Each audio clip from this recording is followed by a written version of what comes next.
Assalamualaikum warahmatullahi wabarakatuh.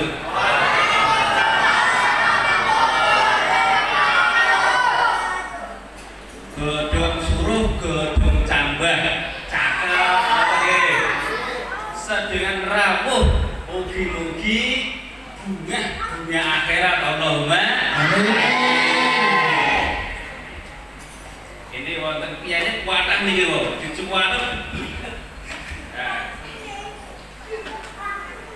Dumateng yang terhormat dulu Ketua Yayasan Ar-Rahman Permata Grabukti dan Ketua Tantijah NU Ranting Trogomulyo Ukti Muhammad Saifuddin Perintah Kulon ini Mas BKPNU yang sama-sama kita muliakan, kita hormati dan sama-sama kita taati nasihatnya nggih. Yang terhormat Ketua Takmir Masjid Ar-Rahman Ustadz Aris Budianto yang tadi kita pundi oh panjenengan nggih dan jajaran stafnya yang sama-sama kita hormati dan kita dukung program-programnya nggih. Kalau programnya bagus tidak dijulung jamaah nggih mboten melampah. Yang terhormat Ketua Takmir Masjid Al-Kausar yang itu kan pundi iki? Tahu mboten? Perwakilan pundi ngapakili? Oh iya, Bos. Yang terhormat Ketua Takmir Musola Al-Muhajirin. Kang pundi iki kang niku?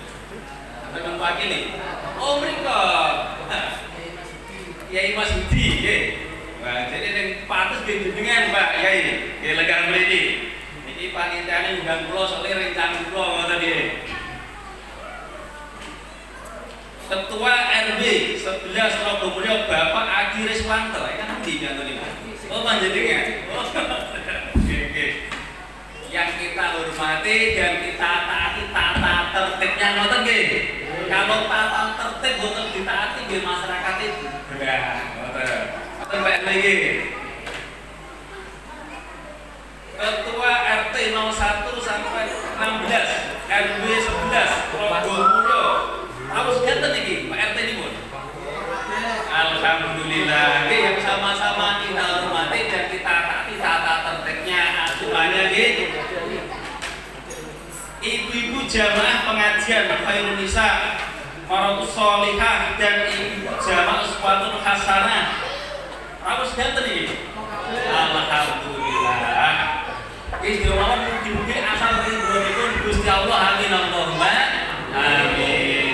Beliau mawon dengan kamu, pemikir wonten Ustadz Edi Purwanto dan Ustadz Ali Akrom. Ini kamu di ganggu itu. Oh ngoten. Budi. Oh udah nggih. Mbak mriki kata ya ini kata Ustadz nggih. Alhamdulillah. Wis beliau mawon ingkang rawuh ten mriki. Mugi-mugi asal rahmatipun Gusti Allah amin Allahumma amin. Godhong suruh, godhong nongko. Sedengan rawuh mugi-mugi jatah surga Allahumma amin. Marilah kita sama-sama tingkatkan puji syukur kita kehadirat Allah Subhanahu wa taala yang mana sampai saat ini Allah masih memberikan berjuta-juta nikmat sampai tak terhingga saking kathahipun. Termasuk nikmat terbesar, anugerah terindah yaitu nikmat iman dan Islam. Termasuk kita bisa hadir pada malam hari ini termasuk nikmat yang besar. Perlu kita pahami bahwa kita bisa datang ke masjid ini, bisa ikut pengajian di sini, menyantuni anak yatim, bisa taat kepada Allah. Itu bukan semata-mata karena kita sehat, bukan semata-mata karena rumah kita dekat, tapi semata-mata pertolongan Allah. Kita bisa meninggalkan maksiat juga karena pertolongan Allah. Jadi menungso niku boten saged napa-napa, boten kagungan napa-napa. Menungso kok kagungan napa-napa, nggih diparingi Gusti Allah. Menungso kok saged napa-napa, nggih disagedke dening Gusti Allah. La haula wala quwwata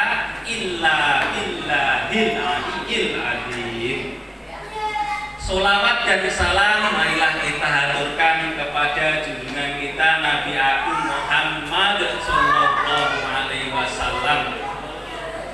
Semoga kita diakui sebagai umat yang taat, dimudahkan mengikuti syariatnya dan mendapatkan syafaat dari kiamat nanti. Amin Allahumma amin. Hadirin yang dirahmati Allah Subhanahu wa taala, alhamdulillah kita bisa menyantuni anak yatim. Ini termasuk nikmat besar perlu kita syukuri nggih. Baginda Rasulullah sallallahu alaihi wasallam dawuh, ana wa kafirul yatim fil jannati hakadha. Jadi baginda Rasulullah sallallahu alaihi wasallam dawuh, saya dan pemelihara anak yatim di surga seperti ini, dekat. Semoga kita semua bisa jejer kali kanjeng Nabi. Allahumma amin. Dan perlu kita pahami bahwa yang diperhatikan kepada anak yatim ini tidak hanya sandang pangan papan, tapi juga agamanya dan pendidikannya. Ngoten nggih. Nggih diulang ngaji, nggih diajari sholat, nggih di sekolah nggih ngoten. Enten mriki ketinggalan komplit ngoten niku nggih terjamin terpenuhi. Allahumma amin. Enten kitab Ianat Tolibin karya Syekh Abu Bakar Satron itu halaman 267 disebutkan keutamaan dinten Asyura atau 10 Muharram. Ada peristiwa-peristiwa penting yang terjadi pada tanggal 10 Muharram, termasuk diterimanya tobatnya Nabi Adam alaihissalam pada tanggal 10 Muharram. Maka termasuk amalan yang sangat dianjurkan pada hari 10 Muharram adalah istighfar, mohon ampun kepada Allah. Diterima tobatnya Nabi Yunus alaihissalam juga pada tanggal 10 Muharram. Diselamatkannya Nabi Nuh alaihissalam dari banjir bandang juga pada tanggal 10 Muharram. Diselamatkan Nabi Musa dari kejaran Fir'aun dan ditenggelamnya Fir'aun ini juga pada tanggal 10 Muharram. Diselamatkannya Nabi Ibrahim alaihissalam dari kobaran api Namrud juga pada tanggal 10 Muharram. Nabi Isa diangkat ke langit juga tanggal 10 Muharram. Nabi Ayub disembuhkan penyakitnya juga pada tanggal 10 Muharram.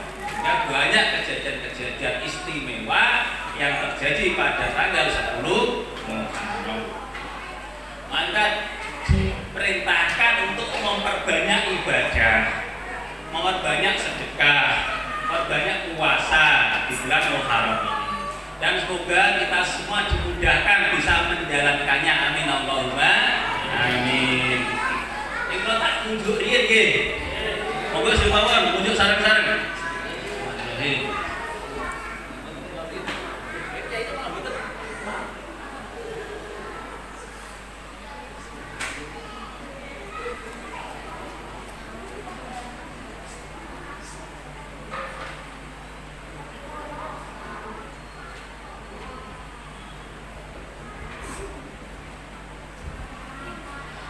Godhong suruh, godhong tomat. Sedherek rawuh mugi-mugi diparingi sehat. Allahumma amin. Hadirin yang dirahmati Allah Subhanahu wa taala. Manusia ini punya dua kewajiban.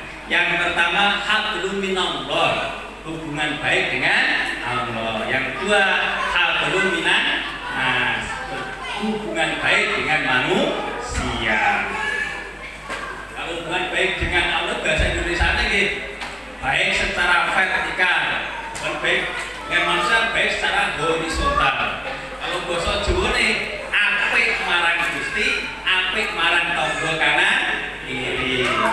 Apik marang Gusti misalnya yang Islam kedah sregep teng nggih mangkat, poso ditindakno, haji dilampahi, zakat nggih semangat, sedekah nggih istiqomah. Ngoten nggih.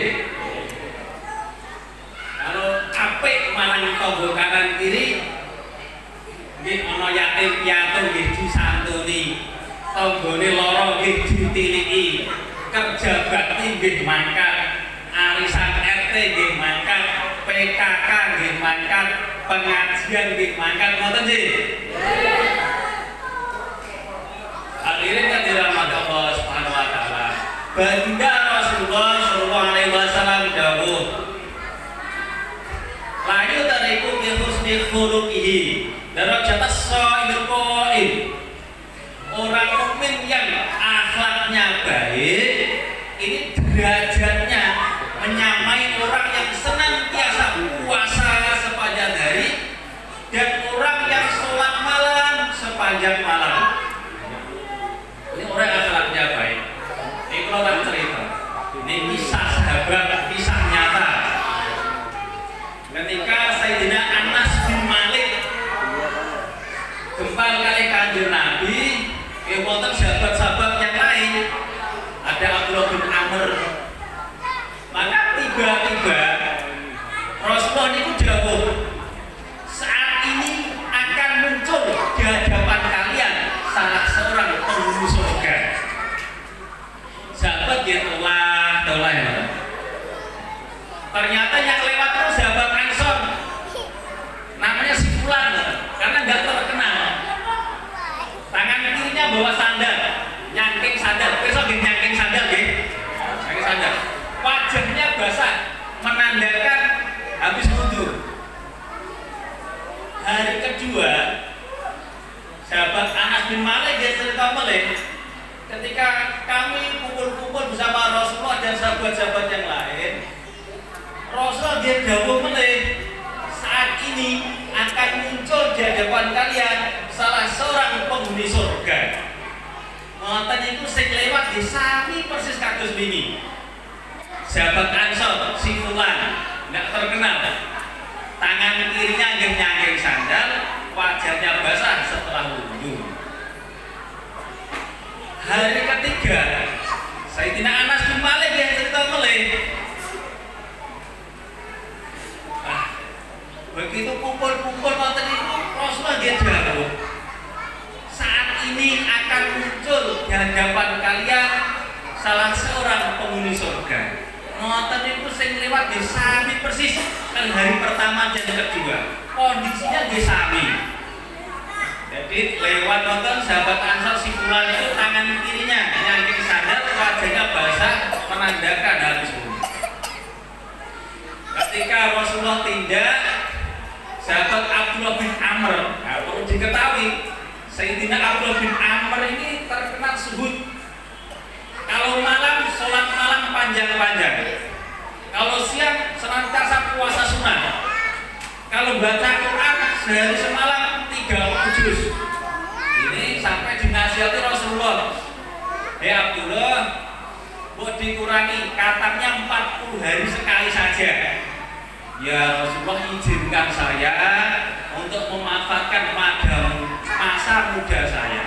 Ya udah, katakan 30 hari sekali. Ya Rasulullah, izinkan saya masih kuat. Ya sudah, akhirnya dikurangi sampai diizinkan Rasulullah 3 hari sekali kata. Saking semangatnya Abdullah bin Amr. Aduh jamaah mriki semangat Allahumma amin.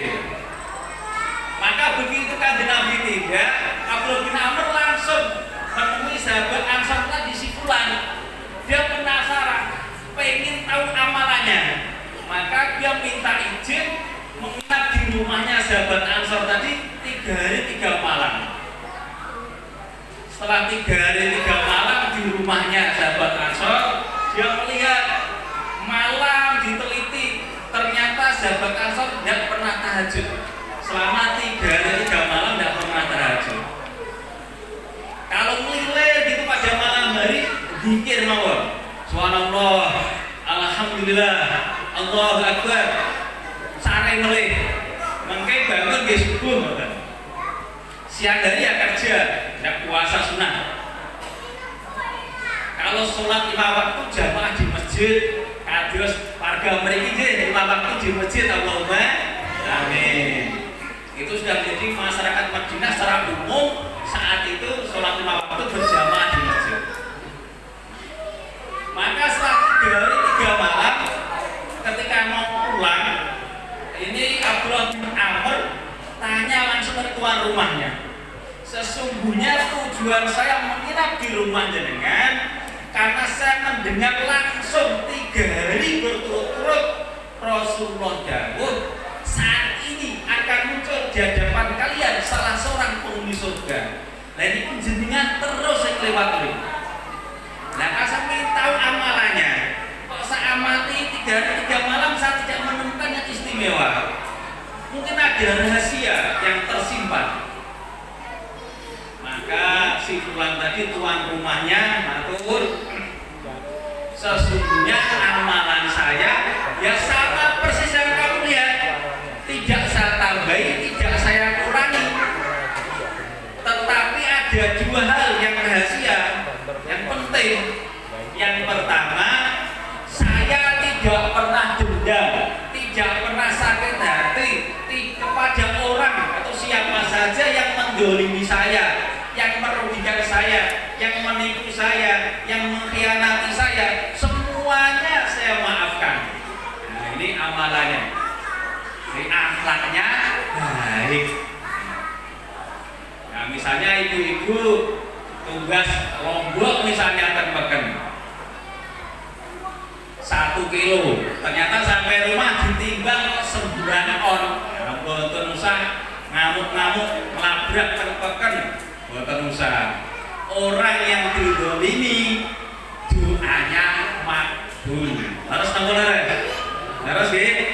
Jadi kalau kita sedang terdolimi, dirugikan, dikhianati, ditipu, artinya kita dikondisikan doa kita makbul. Orang yang mendolimi kita maafkan, hajat kita kan banyak.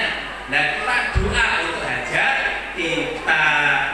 Misalnya, ya Allah, kula nyuwun urip sing kepenak dunya akhirat, sugih dunya akhirat sak keturunanku, Allahumma amin. Misalnya dalam keluarga,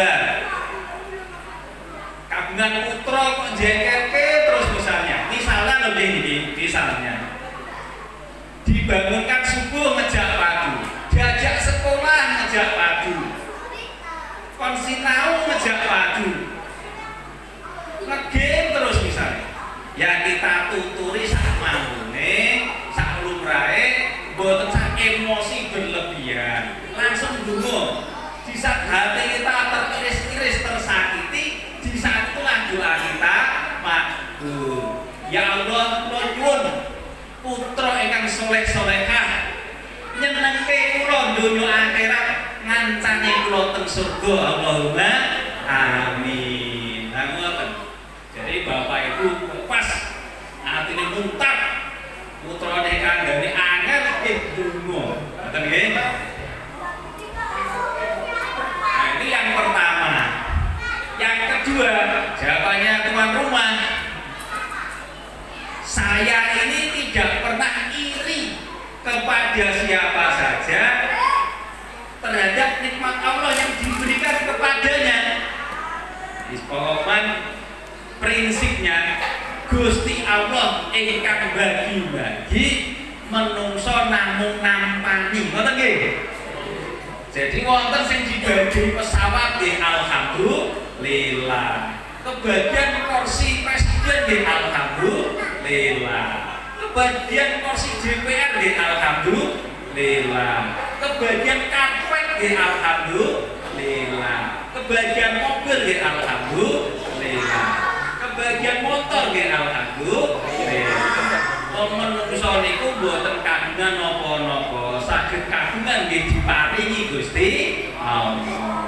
Mboten nggih menungso namung nambani mawon. Begitu mendengar jawaban daripada tuan rumah, maka Abdullah bin Amr langsung jawab, 2 amalanmu ini yang membuat dirimu mencapai derajat tinggi disabdakan Rasul 3 hari berturut-turut sebagai ahli surga. Dan saya ini belum bisa mengamalkan. Nah, semoga semua yang hadir di sini ditolong oleh Allah bisa mengamalkan. Amin Allahumma amin. Iki ngaji sareng-sareng mboten kula ngajari, mboten nggih, kon diingati ngaos sareng. Mboten kula ngajari panjenengan niki kiai sedaya, ustaz sedaya kula kuwalan nggih. Nek kula tak cerita melih. Nah, niki cerita mawon santai. Ngomong di pesen panitia, aku dagu besok kerja, ngoten nggih. Nek ngantuk ngoten. Aku lagi cocok. Kula tak cerita mawon. Niki kisahnya Sayyidina Umar bin Khattab ketika jadi khalifah. Nah, ketika jadi khalifah ini beliau punya kebiasaan yang mulia, yaitu ronda malam. Kados warga mriki bapak-bapak biasanya pun ronda malam. Nah, saat itu Sayyidina Umar bin Khattab ditemani Abdullah bin Mas'ud untuk ronda malam. Setelah tengah malam, lampu-lampu kampung sudah banyak mati, rumah-rumah gelap. Masuk kampung, masuk lorong-lorong, gang-gang. Ternyata masih ada satu rumah yang terang benderang lampunya. Ini membuat tertarik Sayyidina Umar bin Khattab untuk mendatanginya. Maka setelah dekat, Abdullah bin Mas'ud suruh nunggu agak jauh. Umar mendekat sendirian. Ketika sudah sampai pintu, terdengar suara nyanyian. Jadi ada suara wanita nyanyi dan suara laki-laki yang agaknya mabuk itu. Maka Umar marah, langsung pintunya didorong, dia masuk. Saya tidak pernah melihat pemandangan lebih buruk daripada laki-laki tua yang siap dipancung lehernya. Umar sudah marah ya. Maka tuan rumahnya dia kaget, tapi dia kenal ini Umar. Langsung jawab niku tuan rumahnya, wahai Amirul Mukminin, kamu lebih buruk daripada saya. Lebih ngamuk, lebih seneng-seneng kok diganggu, ngoten nggih. Maka kaget Umar, jadi kaget, dibentak tuan rumah, jadi kaget Umar. Kamu masuk rumah orang tanpa izin. Loh, Pak nggih salah nggih. Masuk rumah orang tanpa izin. Masuk rumah tidak salah. Loh, salah melih. Ya. Wala tajassasu. Janganlah kamu mencari-cari kesalahan orang lain. Wah, mendengar itu Sayyidina Umar langsung keluar. Ya Allah, ampuni Umar. Ya Allah, ampuni Umar. Langsung pulang. Abdullah bin Mas'ud langsung ditarik, diajak pergi, tidak tahu apa-apa. Setelah kejadian itu, orang tua itu biasanya sholatnya jamaah di masjid. Jadi masyarakat sahabatnya sampai kados ngeten iki, Pak. Bar sholat, wonten yang nyolong, nggih wonten. Bar sholat mabuk, nggih wonten. Wis masyarakat umum nggih. Sing top-top nggih kados Sayyidina Umar, Sayyidina Abu Bakar, Sayyidina Utsman itu top-top, Sayyidina Ali top. Sing kelas masyarakat bawah nggih sami. Nggih maksiat, nggih taat, ngoten niku.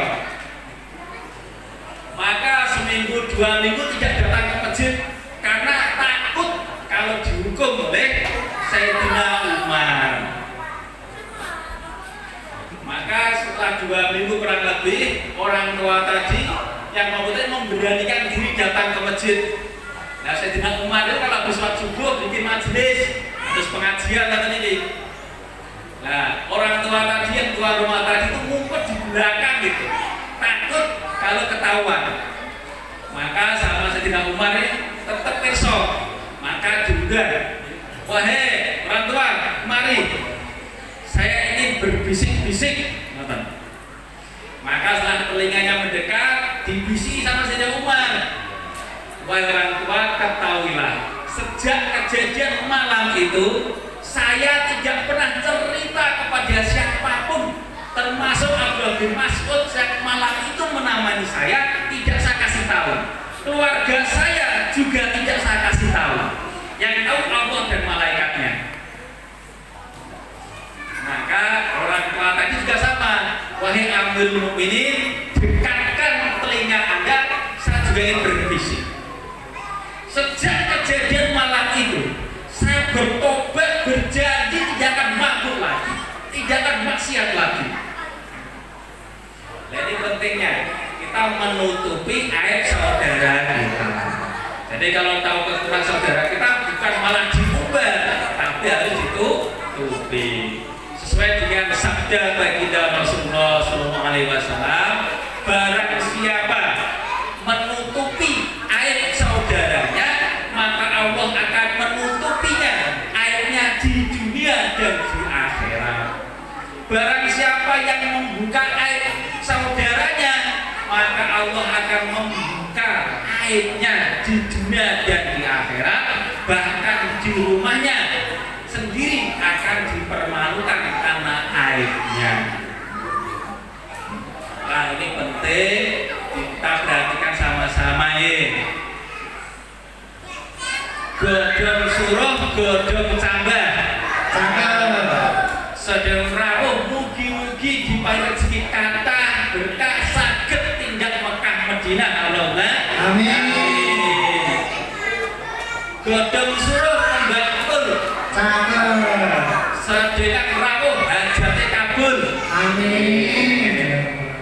Hadirin yang dirahmati Allah Subhanahu wa taala. Sekedap boleh 5 menit boleh ngoten nggih? 5 menit boleh. Niki Sayyidina Abu Hurairah ikan cerita nih. Ketika kumpul-kumpul dengan para sahabat, Kanjeng Nabi nggih dawuh, "Ata ta'runa mal muflis." Ata ta'runa mal muflis. Tahukah kalian siapakah orang yang bangkrut? Maka sahabatnya macam-macam jawabannya. Ada yang jawab, "Ya Rasul, orang yang bangkrut, orang yang tidak punya duit, orang yang tidak punya harta." Seperti kita ini, kalau kita ini pedagang, bangkrut adalah orang yang tiwas kulaan orang payu, betul nggih? Bangkrut, tiwas kulaan orang payu. Maka Rasulullah dawuh, sesungguhnya orang bangkrut di kalangan umatku adalah orang yang pada hari kiamat membawa banyak amalan, membawa banyak pahala, seperti pahala sholat, haji, sedekah, puasa, apa saja banyak-banyak. Tetapi ia juga mendolimi banyak orang, yang merasani, yang menipu, yang berkhianat, bercurang dan lain sebagainya. Sehingga pahalanya diberikan kepada orang yang didolimi. Kalau pahalanya habis, yang didolimi masih banyak, yang dirasani masih banyak, maka ya dosa-dosanya orang yang didolimi, yang dirasani diambil diberikan orang tersebut yang rasani. Sehingga pahalanya habis, dosanya tambah banyak, akhirnya bangkrut. Semoga kita dihindarkan dari orang yang bangkrut. Allahumma amin. Misalnya ini Pak RT ini pun api, Pak RW ini pun api, Pak Ketua Takmir pun api, kok dirasani terus RT untuk bantuan orang dibagi-bagi Pak JW misalnya, Pak RW ini dirasani, tekan presiden dirasani, sak kampung dirasani kabeh, tonggoku di sebelah kanan senengane muntilan, tonggoku sebelah kiri senengane kerasani sepojur.